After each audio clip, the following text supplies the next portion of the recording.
What's up everyone, I'm Christian with Owls Tech Reviews and this is my review of the 2015 Apple TV.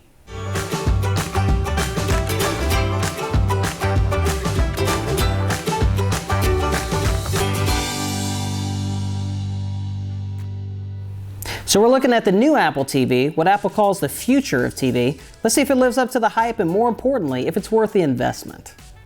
Apple TV continues Apple's usual minimalistic hardware and gives you a simple yet slightly upscale streaming device. You can tell that the hardware is really meant to disappear into the background and let the software shine.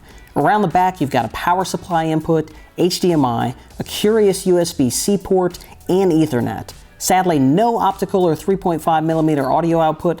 Setup's a breeze, however, and new for this year, you can take your iPhone running iOS 9.1 and transfer your Apple ID by placing it on top of the Apple TV. The remote is hands down where the Apple TV makes its biggest leap forward, and it's the most compelling reason to consider purchasing the new Apple TV. It's sleek, well-built, and extremely lightweight. It features a glass trackpad which picks up swipes and clicks, and features 6 buttons: Menu, Home, Siri, Play, Pause, and volume buttons. It also features dual mics for voice recognition and a gyroscope for gaming. It charges via lightning cable, but oddly, no charging brick comes supplied. Also, do not lose or misplace the remote. It'll set you back $80 for a replacement. The interface is a step up aesthetically with bright and bold coloring, touches of translucency, and subtle visual flair all over. Navigation is very snappy and simple. Overall, the experience is very polished, but there are some head-scratching omissions. The inability to organize apps into folders or arrange them alphabetically leaves you with an endless list of apps. The apps are mostly blown-up versions of iPhone or iPad apps, with very few of them optimized for television yet. It's exciting to see the App Store come to the Apple TV, but it's a bit of a letdown to see so many apps barely more capable on the television screen. However, I am confident that we'll see a turnaround on this and see developers get more comfortable developing apps for tvOS. Siri's capabilities can do quite a bit across the OS for basic tasks and more. You can ask it, "Siri, open Netflix," and it'll bring you straight into that app. You can even ask Siri more robust questions like, "Siri, show me movies starring Meryl Streep," and it does so like magic. The moment that truly wowed me was watching a movie and saying, "Hey Siri, what did she just say?" And Siri will rewind the movie a few seconds and put subtitles on. These tricks make Siri an extremely useful guide. Now for Siri's limitations, and boy does it have a list of them. Currently only a handful of the apps can actually make utilization of Siri. YouTube, ESPN, and other popular apps cannot use Siri. Surprisingly, some of Apple's apps cannot make use of Siri either. Apple said that Siri will be available to developers, but I'm really shocked that Apple hasn't opened up its Star Child, especially for its own apps. Most baffling of all is the fact that when I'm in an area where I can enter a search, you cannot use Siri. Your only option is a painfully slow, horizontally laid out keyboard that makes the entire experience slow. At the least, they could have made the keyboard an ABC or QWERTY layout. It's just not a practical way to approach a software keyboard. At first, I was skeptical about this being a gaming solution for everyone, but I will say that using the Apple TV has been surprisingly delightful for gaming. The remote works better than expected for platformers, puzzle games, and racing games with the built-in gyroscope. A light to casual gamer will be satisfied with the remote. If you're a serious gamer, you'll definitely want to invest in one of the compatible Bluetooth controllers.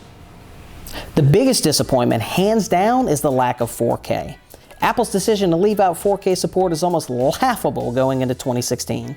They've recently released the iPhone 6s and 6s Plus, which can both record 4K video, yet you cannot enjoy it via AirPlay with this new Apple TV. Even the new Roku features 4K, and this is supposed to be the future of television. To many, this may be a deal breaker. Hopefully this is changed with a future software update, but I'm not optimistic. This should have been the Apple TV to usher in 4K. To me, the lack of Safari being built in is a letdown. I know that you can use AirPlay and use Safari on your iPhone, but why should I have to at this point?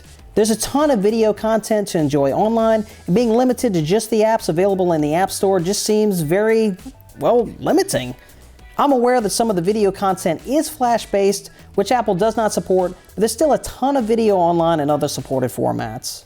Also, we know that a subscription service is in the works, but it's not here yet. I'm hoping for a single sign-on for all apps with an Apple will provide a cable subscription in the foreseeable future.